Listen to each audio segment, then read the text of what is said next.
Okay, we're going to be moving on to exercise 2.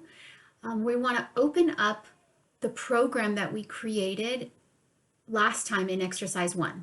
And that was, for me, it was your name practice program. You should have this saved in the library. And we decided to design a program that's based on motor imitation.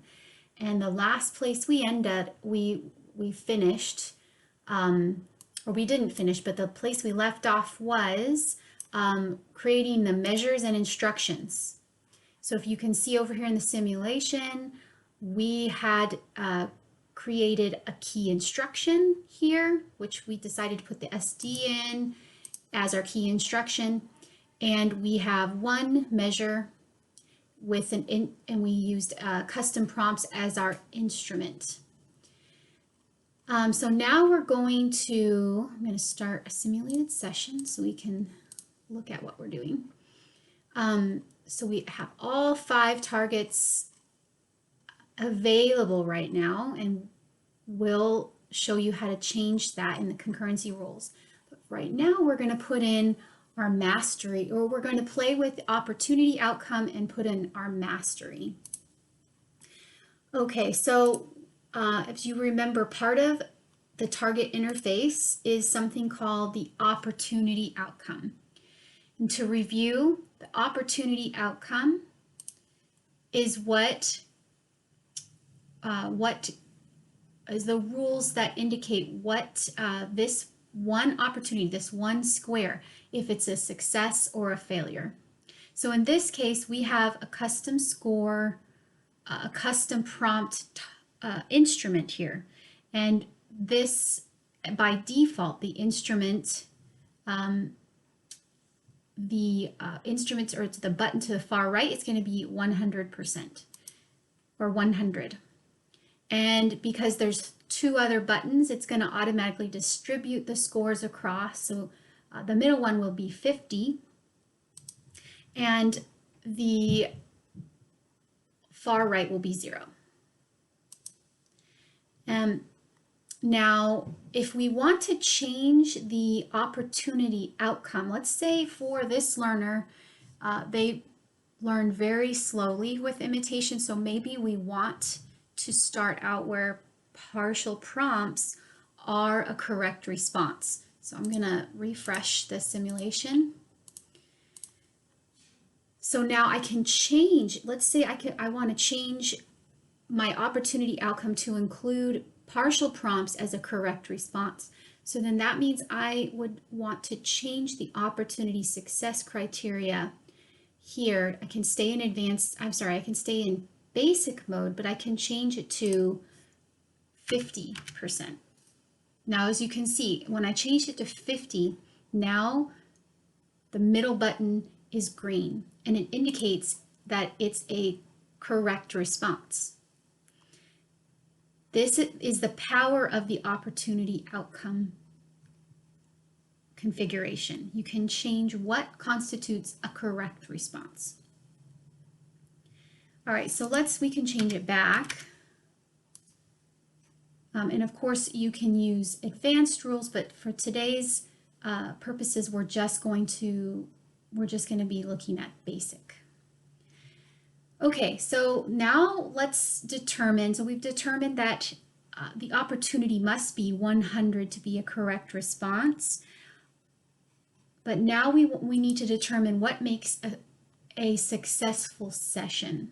Now, right now, the default session outcome is in place. Default for skill acquisition is set to basic, and it's set to 80% out of 5 trials. Now, if we added a behavior target in here, the behavior target session outcome default is set to none, meaning there's no session outcome. But for skill acquisition, it has a default of 80% out of 5 trials. Now, in basic mode, you can change this easily.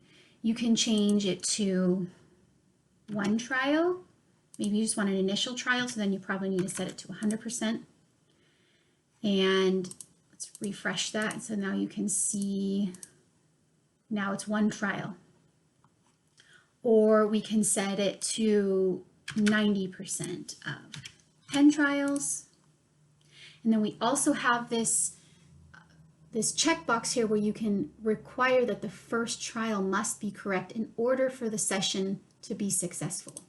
So now if you select this and the first trial is incorrect, you can see right away the session failed, right? And if this first trial is correct, then it's part of the rules that makes the session correct. You have to get 9 more opportunities before it's set to correct. So let's check that. We're set to successful.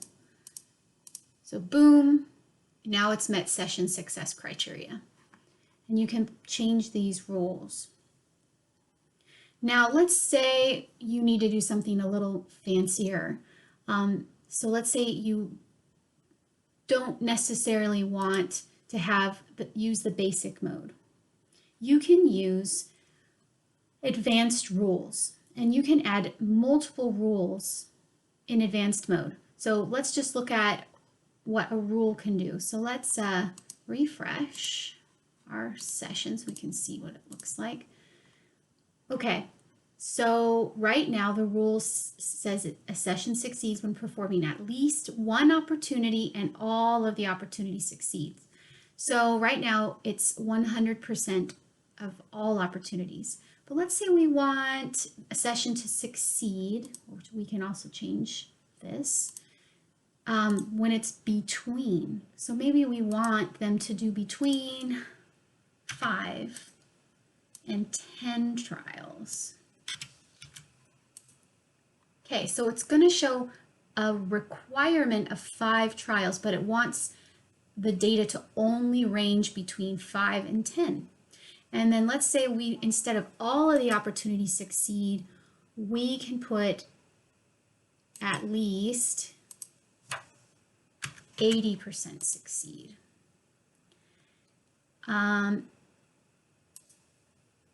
We can also set it to be like the number of first opportunities or number of last opportunities. And we can also set up a fail rule if we'd like, or we can just say otherwise the session fails. So let's test this out. So we have to do between 5 and 10 10 opportunities or trials for this session to succeed.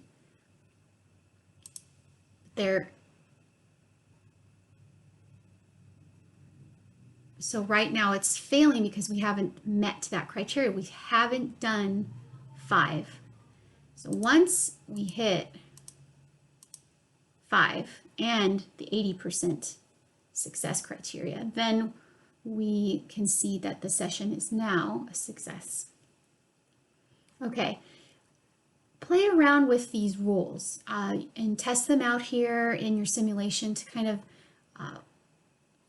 try out different things that you would like. Everyone has different ways of setting up mastery criteria. Okay, so now this is a successful session. So now, how many of these successful sessions do we want to have to then meet a mastery criteria or a transition criteria? So that's when we go to transitions. A transition for skill acquisition target is set to basic and it defaults to the target does not transition.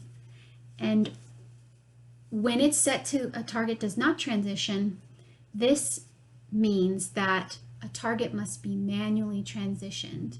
Means somebody has to look at the data and decide that it's ready to transition to completed.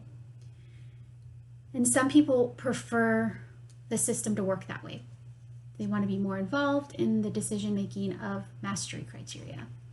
But a perk of having it set up automatically is that programs can move quickly. They can move quickly without continuous oversight. And also when you do set up a criteria to transition, it also alerts the person that is doing the session that it's ready for transition, and it doesn't transition automatically. So let's just test this. Let's say we want it to be successful for 1 session. So that way we can just test it out quickly. I'm going to reset, start a new session. All right, you can see that it's not a successful session because it hasn't met the criteria of at least 5 trials. So once it meets the criteria of at least 5 trials, you can keep taking data, but it now has a bar right underneath the opportunities indicating that it's met transition criteria, that you can transition it to completed. And it won't transition until you tap that bar. And then it moves on to the next target.